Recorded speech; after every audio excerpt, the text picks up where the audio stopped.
চেষ্টা করলে হাঙরেরও দাঁত দেখতে পাবে, কিন্তু যখন মহিমবাবুর ছুরিটা চমকাবে কেউ দেখতে পাবে না। এই মহিমবাবুর মতোই মোদী সরকারের ছুরিটাও চোখে দেখা যায় না, কিন্তু পেটে টের পাওয়া যায়। অভিযোগ উঠেছে নরেন্দ্র মোদীর সরকার বাংলার বরাদ্দ কেটে সেই টাকা অন্যান্য রাজ্যে বেঁটে দিয়েছে। 100 দিনের কাজের বরাদ্দ নিয়ে এমনই চাঞ্চল্যকর তথ্য সামনে এলো।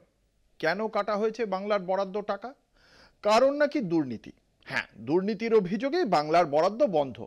অথচ কেন্দ্রীয় মন্ত্রীর দেওয়া রিপোর্ট বলছে দুর্নীতির অভিযোগে যোগী আদিত্যনাথের উত্তরপ্রদেশ লজ্জা দিতে পারে আরো বহু রাজ্যকে। উত্তরপ্রদেশে ভুয়ো জব কার্ডের সংখ্যা নাকি প্রায় 3 লক্ষ। তাতে কি? রাজ্যের মুখ্যমন্ত্রীর নাম তো যোগী আদিত্যনাথ, হিন্দু হৃদয় সম্রাট তিনি। সে রাজ্যে মারুক, কাটুক, ডাকাতি করুক, তার বরাদ্দ কি বন্ধ করা যায়? আর তাই বাদ পড়েছে মমতা বন্দ্যোপাধ্যায়ের বাংলা, বরাদ্দ বেড়েছে যোগী রাজ্যের।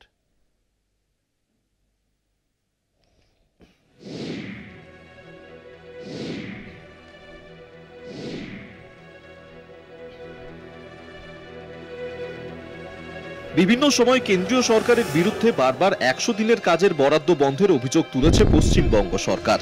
2022 থেকে বাংলায় 100 দিনের কাজে কেন্দ্রের বরাদ্দ বন্ধ। এর থেকেও বড় বিষয় যা সামনে এসেছে তা হলো বাংলার ক্ষতিতে লাভবান হয়েছে তামিলনাড়ু, উত্তরপ্রদেশ, মহারাষ্ট্র, বিহার। বাংলার বরাদ্দের টাকা পেয়েছে এই 4 রাজ্য। জানা গিয়েছে অতিরিক্ত 13,000 কোটি টাকা পেয়েছে 4 রাজ্য। তামিলনাড়ু এই প্রকল্পের অধীনে 2022-23 আর্থিক বর্ষে 9,707 কোটি টাকা পেয়েছে। মহারাষ্ট্রের বরাদ্দ 2,056 কোটি টাকা থেকে বৃদ্ধি পেয়ে 14,900 কোটি টাকায় দাঁড়িয়েছে। বিষয়টি সামনে আসতে ক্ষোভে ফেটে পড়েছে তৃণমূল।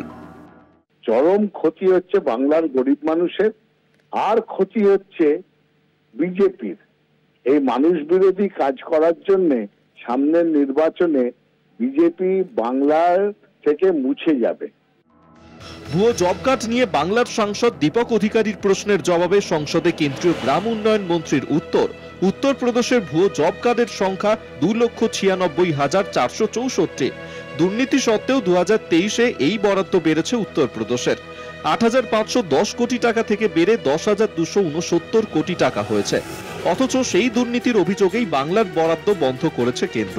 বরাদ্দ বন্ধ প্রসঙ্গে রাজ্যের শাসক দলকেই সমর্থন করেছে কংগ্রেস।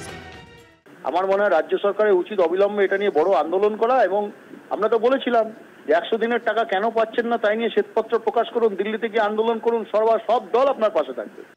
তবে টাকা আটকানোর প্রসঙ্গে সেই দুর্নীতির প্রশ্নেই আটকে রয়েছে বিজেপি।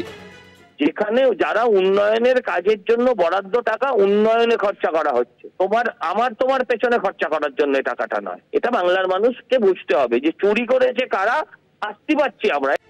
উন্নয়নের প্রশ্নে সব নাগরিকের সমমর্যাদার অধিকারকে কার্যত উড়িয়ে বাংলাকে বঞ্চিত করার অভিযোগ উঠেছে বারবার। কিন্তু এবার সেই অভিযোগ প্রায় প্রমাণিত সত্যে পরিণত হলো কেন্দ্রীয় সরকারের পরিসংখ্যানে। এর উত্তর কে দেবে? প্রশ্ন সেটাই। কলকাতা টিভি।